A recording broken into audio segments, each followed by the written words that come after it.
நம்ம கத்திரிக்காய் மசாலா பண்ண போகிறோம். வேர்க்கடலை போட்டு பண்ண போகிறோம். யூஸ்வலாக பண்ணுறது கொஞ்சம் டிஃப்ரெண்ட்டாக மிளகுத்தூள் வேர்க்கடலைலாம் போட்டு பண்ணுவாங்க. அது எப்படி செய்யலாம் காட்டுறேன். 1/4 கிலோ கத்திரிக்காய். இது வந்து அப்போ சமைக்கிறப்போ கட் பண்ணணும். முன்கூட்டி கட் பண்ணிங்கன்னா கருத்து போயிடும். அப்படி கட் பண்ணிங்கன்னா தண்ணியில் போட்டு வைக்கணும். அதனால் பெட்டர் நீங்கள் சமைக்க போகும்போது கட் பண்ணிக்கோங்க. ஒரு கத்திரிக்காயை 4 பீஸாக 1/4 கிலோ கத்திரிக்காய் வச்சுருக்கேன். அதுக்கு இப்போ தாளிப்புக்கு கடுகு, உளுத்தம்பருப்பு, சீரகம் ஒரு 1/2 ஸ்பூன் வச்சுருக்கேன். அதுக்கப்புறமா ஒரு மீடியம் சைஸ் வெங்காயம் பொடியாக நறுக்கி வச்சுருக்கேன். கருவேப்பிலை, கொத்தமல்லி, தக்காளி, ஒரு தக்காளி, சின்ன தக்காளி நறுக்கி வச்சுருக்கேன். உப்பு தேவையான அளவு. மிளகாத்தூள் நீங்கள் வெறும் மிளகாத்தூள் கூட போடலாம். காரம் வேணான்றவங்க குழம்பு மிளகாத்தூள் 1 ஸ்பூன் போட்டுக்கலாம்.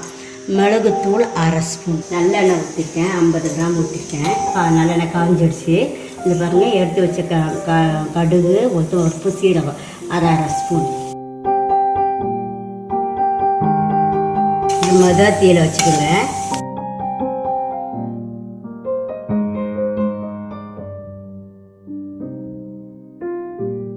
அதே போல் இந்த கடுகு, சீரகம், உளுத்தம்பருப்புலாம் பிகினர்ஸ் சொல்கிறேன். வெடிக்கணும். வெடிக்கிற சுத்தம் கேட்கும். வெடிக்கணும். அப்போ தான் நல்லாயிருக்கும். அதோட மனம், இந்த சுவையெல்லாம் வெடித்தா தான் வரும். இப்போ வெடிக்கிற சத்தம் கேட்குது பாருங்கள்.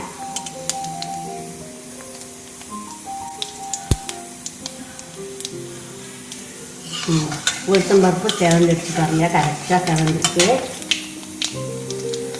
இப்போ கருவேப்பிலை போடுங்க. இப்போ வெங்காயம் வரும்.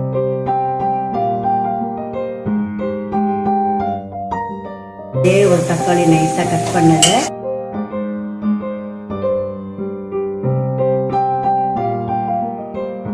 இது வதங்கும் போது கத்திரிக்காயும் போட்டு வதக்கணும். பாருங்க, தக்காளி போட்ட உடனே கத்திரிக்காயை வதங்கணும். அதனால் இதை போட்டுடுங்க. நல்லா எண்ணெயில் இது வதங்கட்டும். இப்போ இது பாருங்கள், இந்த வேர்க்கடலையை ரொம்ப பொடிக்கக்கூடாது. வறுத்தேன். பச்சை வேர்க்கலையே வறுத்து வெறும்னா கடாயில் போட்டு வறுத்து வச்சுருக்கேன். பாருங்கள், இது மாதிரி தேவையான அளவு உப்பு போட்டுக்கிறேன். 1/2 ஸ்பூன் மிளகுத்தூள் அதை போட்டுக்கிறேன். மிளகுத்தூள் மனம் வாசனையாக இருக்குது. இப்போ மிளகாத்தூளையும் போட்டுக்கிறேன்.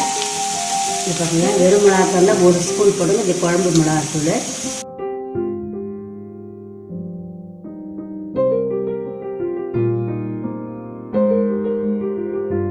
இந்த மிளகு, மிளகாத்தூள், உப்பு, இந்த வெங்காயம், தக்காளியோடு சேர்த்து இது நல்லா வதங்கட்டும். அப்படியே சிம்மில் போட்டு மூடி வச்சுக்கணும். எண்ணெயிலே கத்திரிக்காய் வெந்துடுச்சு. இப்போ இந்த மசாலாலாம் கொஞ்சம் வேக போகுது. இப்போ மூடி போட்டு மூடிடலாம். நல்லா சுருண்டு நல்லா எண்ணெய் வந்து பிரிஞ்சு நல்லா வந்துடுச்சு. நல்லா வெந்துடுச்சு.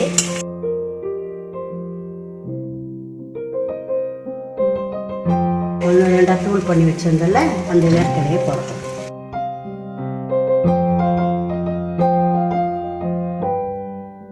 வேர்க்கடலை போட்டுட்டு வறுத்து தூள் பண்ணியிருக்கதா அது மொறு தன்மை இருக்கும் நம்ம கத்திரிக்காயில்.